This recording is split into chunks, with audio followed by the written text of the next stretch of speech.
Hey, what's up, everybody? It is Tuesday, January 19th, last day of the Trump presidency. Tomorrow, Biden gets sworn in at, was it 12 noon or 1 p.m., something like that.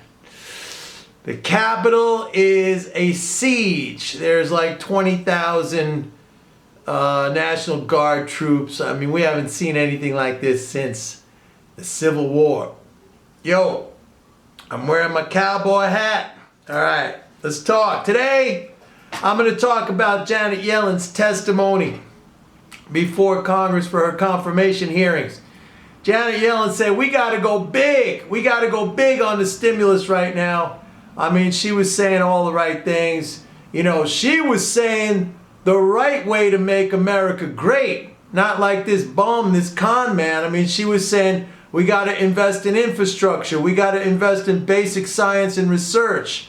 We got to invest in, bringing more people into the workforce. I mean, these are all the things that should have been done under this fool who said he was going to do it, but ended up doing nothing more of this trickle-down economics. But she was saying all the right stuff, and she's saying we got to go big. However, I got to say this, and once again, frankly, I was frustrated, I was disappointed, I was angry when she said, hey, look, now's the time to do it because interest rates are low.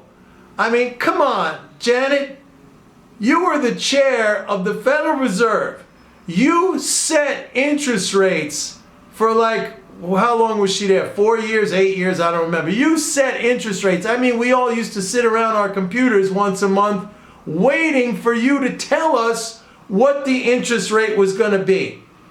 And now you're talking like it's some kind of a market thing. It is not. I mean, you should know that. Come on, Janet. That was, to me, look, MMT has been out now for a long time. I mean, in the last year, there's been just commentary about MMT everywhere. Every top economist, whether they agree with MMT or not, they have been exposed to MMT. So for her to say something like that, number one, even if she wasn't the former chair of the Federal Reserve, for her to say something like that, like now we got to lock in the rate. I mean, come on. You were the running the Federal Reserve, which sets the interest rate. And number two, you know, I'm sure she's been exposed to MMT literature. I mean, everybody in the economics profession, whether they're for it or against it, has read the MMT literature. So come on, that was just like, I mean, for me now, you know, I've been involved in this for 20 years, MMT. I mean, back when I was talking about it, yeah, nobody knew about it, nobody understood it. Like I was the lone voice when I worked at Fox. You know, I was the one talking about it. They all looked at me like I came from another planet. But now it's out there.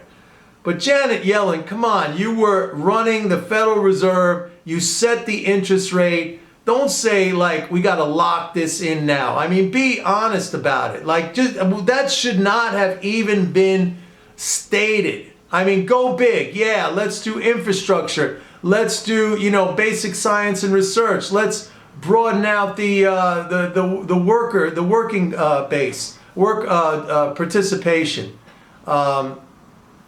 I mean, and then the other thing she said was, yeah, we're considering looking at a 50-year bond. Like, here we go again. Like, let's lock in this low rate for a 50-year period. First of all, she ought to know, once again, that the sale of government securities is simply a reserve drain. And you can do that. The government could do that. The Treasury can do that just by selling 30-day T-bills. You don't need, you know, every duration. You don't need 2-year notes. You don't need 5-year notes. You don't need 10 years. You don't need 30 years. You certainly don't need 50 years. And I've even heard some of these clowns talk about, hey, let's sell 100 years. I heard Jim Cramer say, let's do a 100-year bond and lock in the rate. The government is not a household, all right? It is an issuer of the currency. It is the monopolist in its own currency. It sets the rate on what it pays. It doesn't have to pay anything, okay? It sets the rate. So I gotta say, man, it's really frustrating and maddening after all these years, and especially, I gotta say, after the last year we've been through with MMT has exploded, into the mainstream pretty much everywhere, to hear these kind of comments. I mean, seriously, you were the chair of the Federal Reserve. All of us were sitting around every month at the, waiting for the meetings to be decided when you told us what interest rate you're going to set. And now you're talking like we got to lock it in. We got to lock it in like we're some, we're going shopping for a home loan or something like that as a borrower. Very frustrating. But anyway, look, that aside, the stuff coming from her comments, the stuff coming from Biden, like, I'm hopefully optimistic. I'm optimistic here. Like, Biden doesn't sound like the old Biden who was austerity guy, fiscal conservative. I mean, he's saying all the right things right now. So, if this stuff comes to fruition, and I think it will, we could see a really dynamic economy. We could also see some inflation pressures, like I think that inflation impulse trade, that's on. And a lot of you, you're just impatient, like you see the dollar popping up. I bet a lot of you like, haha, you see, Mike, the dollar's going back up, right? No, it's not. I mean, this is a long-term thing. As I've said so many times, once policy is set, that's it. It establishes these trends. You get off the train now, you're getting off like basically when the train just pulled out of the station. I mean, I'm on for the ride. You know what I'm saying? It's going to be a long ride. All right, everybody. Leave your comments below. Please like and subscribe. And don't forget, go to my website, pitbulleconomics.com. Sign up for a 30-day free trial of MMT Trader. See everybody tomorrow. Bye.